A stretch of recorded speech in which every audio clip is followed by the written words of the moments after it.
let's move on to what's going on with our former and potentially future president, Trump. Some shots fired from Trump at his former friends over at Fox and Friends. I guess now it's no longer Fox and Friends of Trump anymore. Yeah, that's right. Fox and Friends. Former friends. Right. Go ahead and put this up on the screen. He sent out a truth saying... It's too long. But yeah.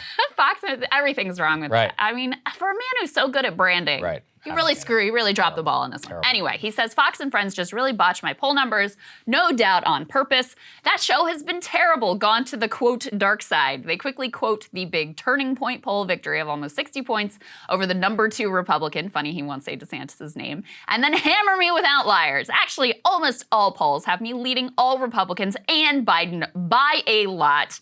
Rhino Paul Ryan, one of the weakest and worst speakers ever, must be running the place anyway. Thank you to Turning Point, the crowd, and love, he puts in quotes, was amazing, in all caps, classic Trump. A couple things to note about what he says there. First of all, as I said, funny, this is the number 2 Republican, which is Ron DeSantis. Second of all, I think the poll he's referring to is like a straw poll at the Turning Points conference, whatever.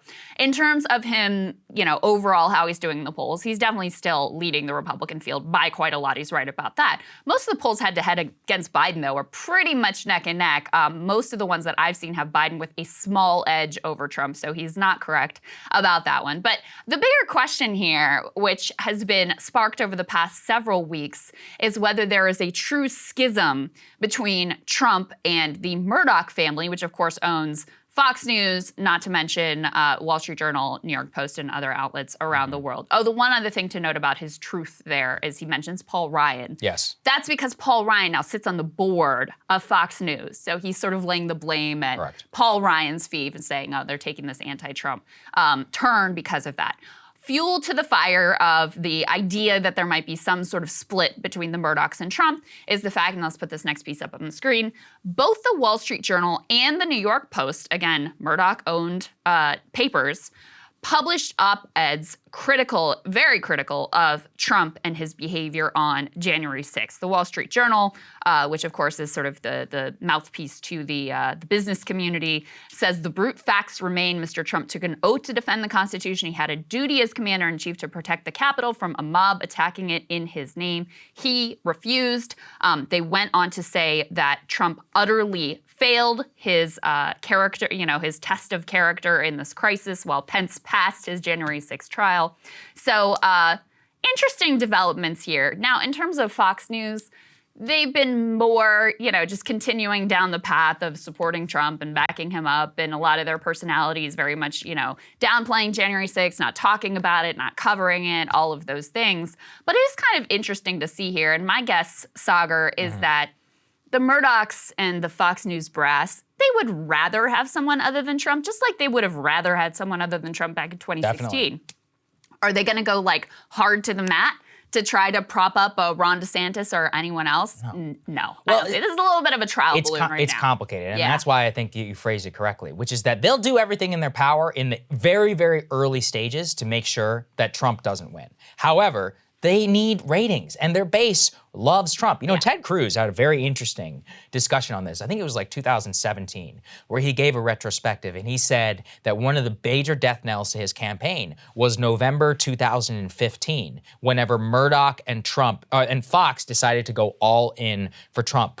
Remember, I mean, Megyn Kelly was critical of Trump. Obviously, there was quite a bit of anti-Trump sentiment on Fox News. At least it was allowed, and Ailes was still running the network at that time. But Ted Cruz, very, very in name, which almost never happens, actually went after Roger Ailes and was like, Roger Ailes turned on me November 2015. I do got to say, though, that's also at the time when Trump really almost surged to the very top of the polls. Yeah. I don't know if people remember, November 2015 was San Bernardino, and that is what led to the Muslim ban. Whatever you think of that, it was very popular amongst Republican voters, and that's really what surged him all the way to the top and encouraged some of the tabloid treatment. And whenever Ailes and others saw the way that Trump rated with the audience, they just decided to go all in for him. But right now, you flagged this, and I found it fascinating, which is that Fox basically aired a 3-minute commercial for Ron DeSantis, where they started interviewing all of these Trump voters who said that they wouldn't vote for Trump. So we've cut like a minute and a half of this thing. Why don't you guys all just take a listen? Because it's remarkable that this aired on the Fox News channel in the year 2022. Let's take a listen.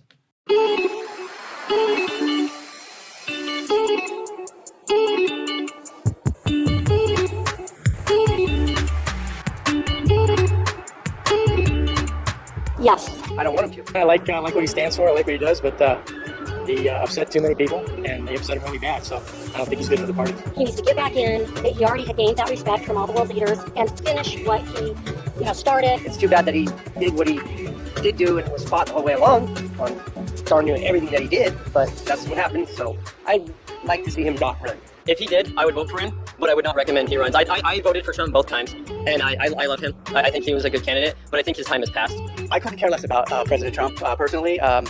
I prefer somebody different, but if he is the nominee, I'll probably vote for him. You know what? I voted for him for my very first time I voted for him. I don't think it'll be best for our country for him to run for re-election. I'm thankful for everything that he's done, but I think that our Republican Party needs to be united. At this point, he's a little too polarizing, and I think that there are candidates out there, Republican candidates obviously, that maybe being able to pull in people that he would lose to be able to change this. I would like to see, Governor DeSantis or someone like that, some new blood in the race. DeSantis, run for president. If he wants to, then he can pick up Donald as vice president. We're from Florida. DeSantis, we're big fans of DeSantis on this one. He seems to be much more common sense and able to communicate better to both sides to get those people back that switched. Kind of crazy. I mean, that's like a DeSantis campaign ad. Yeah, they literally put his face up there like this, and then they just propaganda. interview after interview after interview. I'm like, wow.